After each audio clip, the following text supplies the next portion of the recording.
Everyone, good morning. আমি আবারও চলে এসেছি তোমাদের সাথে একটা নতুন ভিডিও নিয়ে। এই বছরের এটা আমার প্রথম ব্লগ। তোমাদের সবাইকে এই বছরের অনেক শুভেচ্ছা। হ্যাপি নিউ ইয়ার সবাইকে। সকালবেলা প্রথমেই আমি উঠে বিছানাটা গুছিয়ে নিয়েছিলাম। তারপরে আমি এই এবিসি জুসটা খাচ্ছি কদিন ধরেই। জানি না কোনো কিছু হবে কি না, কিন্তু শুনেছি শীতকালে এটা খাওয়া ভালো, তাই 2-3 দিন ধরেই খাচ্ছি। এই জুসের রেসিপিটা আমি তোমাদের সাথে খুব তাড়াতাড়ি শেয়ার করব। প্রথমেই আমি গরম জল করে নিয়েছি, তারপরে ওই কিউবগুলোকে গরম জলের মধ্যে দিয়ে দিলাম। এবার চলো একটু ছাদে যাওয়া যাক। আমার না সকালবেলা ছাদে যেতে ভীষণ ভালো লাগে। এমনিতেই আমার বাড়ির ছাদ আমার কাছে ভীষণ প্রিয়। যখনই মন খারাপ হয় বা মন ভালো থাকে তখনই আমি ছাদে যাই। ছাদে গেলে আমার মনটা এমনিতেই ভালো হয়ে যায়। এটা আশা করি সবার ক্ষেত্রেই হয়। আমার তো মাঝে মধ্যে একা থাকতে ভীষণ ভালো লাগে, নিজের সাথে নিজের সময় কাটাতে।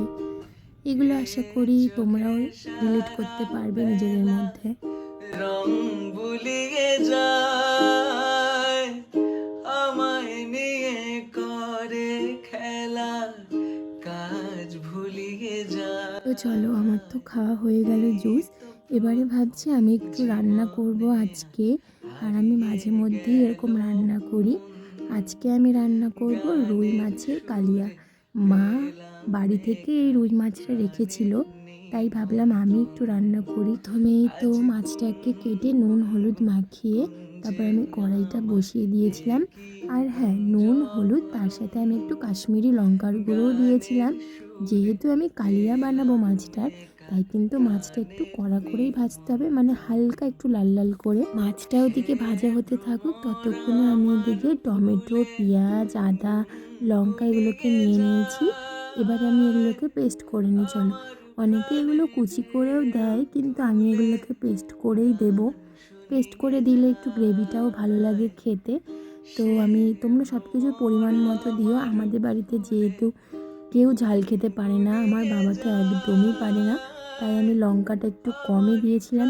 মশলা তো পেস্ট করা হয়ে গেল, তার সাথে কিন্তু আমি টমেটো পিউরিটাও বানিয়ে নিয়েছিলাম। টমেটো বাটাটা এখানে একটু আমি বেশি পরিমাণেই দিয়েছি। তো চল, এবার কড়াই গরম হয়ে যাওয়ার পর আমি যেই তেলটা ছিল সেই তেলের সাথে আরেকটু তেল অ্যাড করে আমি দিয়ে দিয়েছিলাম কালো জিরে ফোড়নে। আর মশলার যে পেস্টটা বানিয়েছিলাম সেটা একটু নাড়াচাড়া করার পর তারপরে আমি টমেটো বাটাটাও দিয়ে দিয়েছিলাম। তারপর তোমরা স্বাদ মতো নুন, চিনি, কাশ্মীরি লঙ্কার গুঁড়ো দিয়ে মশলাটাকে ভালো করে কষিয়ে নেবে। আমি এই ভিডিওটা করেছিলাম, কিন্তু এখন গ্যালারি দিয়ে আমি খুঁজে পাচ্ছি না, তাই তোমাদের সাথে আমি শেয়ার করতে পারলাম না। তো আমি বলে দিলাম এখানে নুন, চিনি, কাশ্মীরি লঙ্কার গুঁড়ো আর আমি সামান্য একটু ভাজা জিরের গুঁড়ো দিয়েছিলাম, টেস্টটা যাতে ভালো হয়। আর এদিকে কিন্তু আমার মাছের মাথা দিয়ে পুঁই শাকও হয়ে গেছে।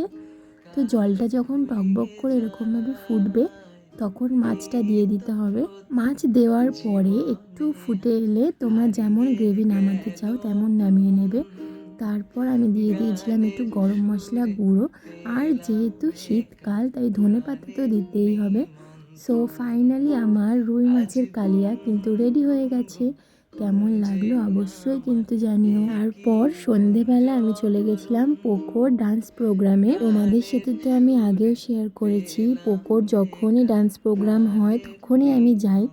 আমি না নাচটাকে ভীষণ ভালোবাসি। আমার ইচ্ছে ছিল ডান্স করার, কিন্তু ওটাকে আমি কন্টিনিউ করতে পারিনি। আমি আগে ডান্স করতাম আমাদের পাড়ার একটা দিদির কাছে, তো সেখান থেকেই আমার ডান্সের প্রতি ভালোবাসাটা জন্মায়। কিন্তু দিদির বিয়ে হয়ে যাওয়ার পর আমি আর সেটাকে কন্টিনিউ করতে পারিনি। তাই নাচের প্রতি ভালোবাসাটা আমার থেকেই গেছে, তাই পোকোর মধ্যে থেকেই আমি সেটাকে অনুভব করি। আর আমার ভালো লাগে ওর প্রোগ্রামে যেতে। তো যাই হোক, তারপর তো ও আমাকে টাটা করে ওর প্রোগ্রামে চলেও গেল। ওদের প্রোগ্রাম শুরু হতে হতে একটু দেরি হয়ে গেছিলো, ওই 9টা মতো বেজে গেছিলো। দেখতে দেখতে কিন্তু ওদের প্রোগ্রাম শুরুও হয়ে গেছিলো।